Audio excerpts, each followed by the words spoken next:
All right, first off, let's just get this out of the way. Happy Thanksgiving to everyone out there. Hope you're having a great turkey day. Hope you're enjoying some good football. But, in just a few hours, it's time for some Saint football!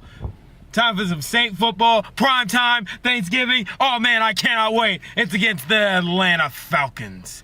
Atlanta Falcons, you gave up 200 total yards against Zeke Elliott.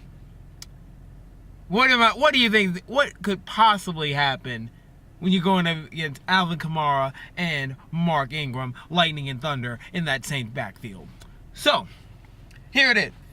The Saints, 9 straight, dominant, just back-to-back weeks of pure domination, just beating depleted defenses left and right. They destroyed the Philadelphia Eagles. Granted, they were a little bit depleted on the secondary and on the defensive side of the ball. Before then, they played against the Cincinnati Bengals, another depleted defense, and then they beat the LA Rams. Whew. So far, so good for the Saints. So far, so good. And then, in those 3 games, they've only punted the ball 4 times. That's insane.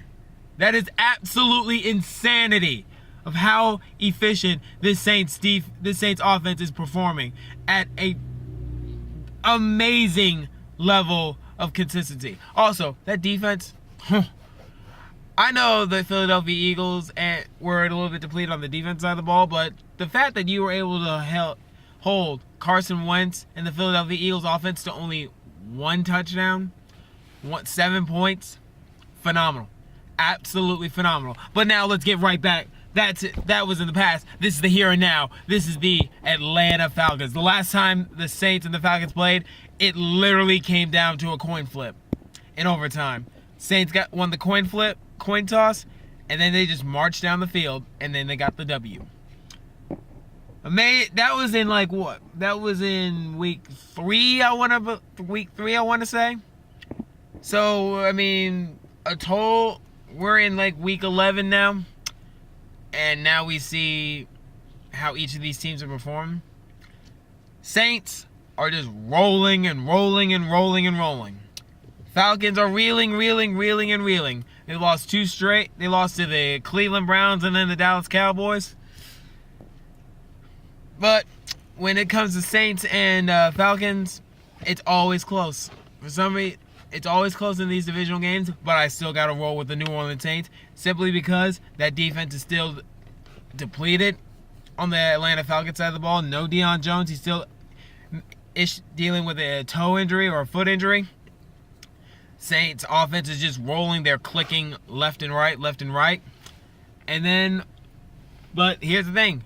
The Falcons, they can put up some points. Julio Jones is finally clicking. In the last 3 games, he's got a touchdown. Calvin Ridley is something special, but here's the thing. They don't have a running game. They're going to be one-dimensional, and the offensive line of the Atlanta Falcons is having a very tough time protecting Matt Ryan. And that Saints front 7, Cameron Jordan, I am expecting Cameron Jordan to maybe get a sack. I'm thinking maybe Marshawn Lattimore maybe gets another turnover. I believe they're going to get to Matt Ryan, and then the Saints, Drew Brees, let him do his thing. Let him absolutely do this thing. I am predicting a 28 to 21 point win. That might be a little bit generous, but after what I've seen the last 2 weeks. But Falcons, Saints, it's always been close. It really rarely ever has been a blowout. So I'm expecting this to be a very close game. So, Saints will play at the time of this recording about 4 hours from now.